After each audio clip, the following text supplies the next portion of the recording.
بعد قليل نوافي أحبائنا الصغار الجزائريين بالحلقة الرابعة من المسلسل اليومي المدبلج سبورت شباب بيلي، البومبي. ثم برنامج افتح سمسم في 5:34. في 6:05 نوافيكم بجولة جديدة في مطالعة الصحف الصادرة صباح هذا اليوم، ثم برنامج التفسير الميسر في 6:30. في 7:03 ننتقل بحضراتكم إلى المسجد وليد الحرام في مكة التونسي في المكرمة كاديري. لننقل لكم أذان وصلاة المغرب حيا على الهواء.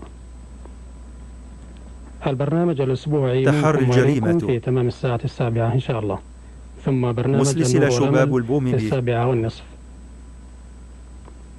في تمام الساعة 8 ومسلسل برنامج التركي القرآن المدبلج والسنة اتصل وحقائق بمدير العلم. إعماليين.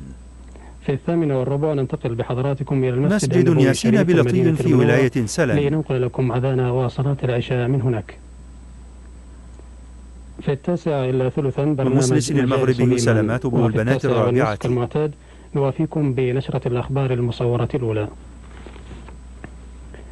في 10:15 المسلسل اليومي الطاحون شباب في البومبي. حلقته 9، ثم عرض لبرامجنا ليوم غد الخميس. الاثنين.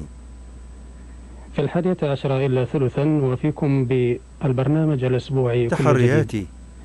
وفي 11:35 نقدم لحضراتكم والمسلسل المغربي ولاد العم الموسم الثاني التي ستقام في ولاية صفيف الجزائرية في نصف نهائي المسلسلات المغربية بعدال مسلسل المغربي. برامجنا بتلاوة مباركة من آيات الله البينات يعلن بعدها السلام الملكي ختام برامجنا لهذه الفترة.